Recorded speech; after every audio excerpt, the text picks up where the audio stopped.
আসসালামু আলাইকুম। আশা করছি আপনারা ভালো আছেন। আমি আজকে খুব সুন্দর একটা শর্ট টাইম নাস্তা রেসিপি শেয়ার করব, যেটা খুব সহজে সকলেই বানাতে পারবে। একদম কম সময়ে বানানো হয়ে যাবে, কম উপকরণ দিয়ে, অথচ স্বাস্থ্যকর। হঠাৎ সন্ধ্যের সময় বা 10টার দিকে কী খাবো মাথায় আসে না, প্রতিদিন একই রকম খাবার খেতে ভালো লাগে না, তো এইভাবে একটা সুন্দর নাস্তা শর্ট টাইমে বানিয়ে নিন। আমি এখানে একটা আলু সেদ্ধ নিয়েছি, দেখতে পাচ্ছেন। আলু সেদ্ধটা আমি হাতে করে মিহি করে একদম মথে নিলাম। এখানে আমি 1 কাপ পরিমাণ সুজি নিচ্ছি,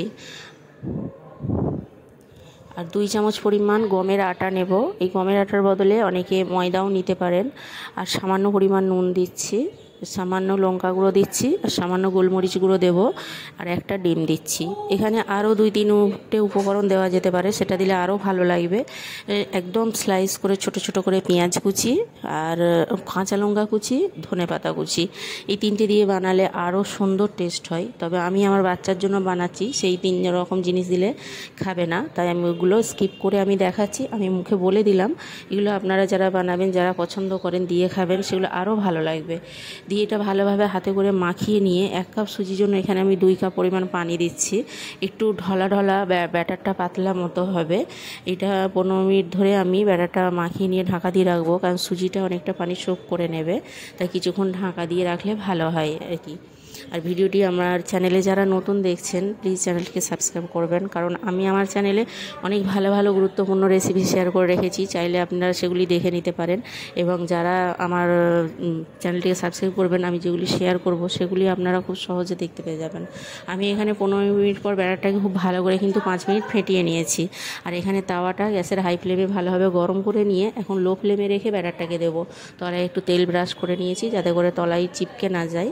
তো এইভাবে ধোসার মতো করে একটু হাতে তাপ লাগবে, তবুও এটা যারা বানায় তারা জানে কষ্ট করে এটা দিলে এইভাবেই পিঠাগুলো বানালে খেতে খুব ভালো লাগে, যতটা পাতলা করে দেওয়া যায়।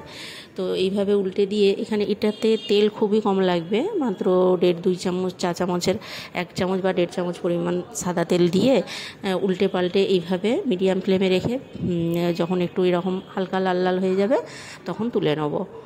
দিয়ে এইভাবে বানাবেন আপনারা, খুব কম সময়ে 20-25 মিনিটের মধ্যে খুব ভালো একটা নাস্তা বানানো যাবে। এটা গরম গরম দুধ চার সঙ্গে খেতে তো খুবই ভালো লাগে। বয়স্ক মানুষরা এতে খেতে ভালোবাসে বা আমরাও পছন্দ করি। আর অনেকে ডিম পোচের সঙ্গে কিংবা আলু ভাজা, অন্য কোনো যে কোনো বাটার লাগিয়ে মাঝখানে অল্প একটু চিনি ছড়িয়ে দিয়ে রোলের মতো পাকিয়ে দিতে পারেন বাচ্চাদেরকে, বাচ্চারা খুব খুশি হয়ে যাবে। বিভিন্নভাবে এটা খাওয়া যাবে, তো আপনারা বানিয়ে দেখবেন। আশা করছি আপনারা উপকৃত হবেন। খুবই সুন্দর একটা রেসিপি, মুখের মজার, অথচ কম খরচায় কম সময়ে।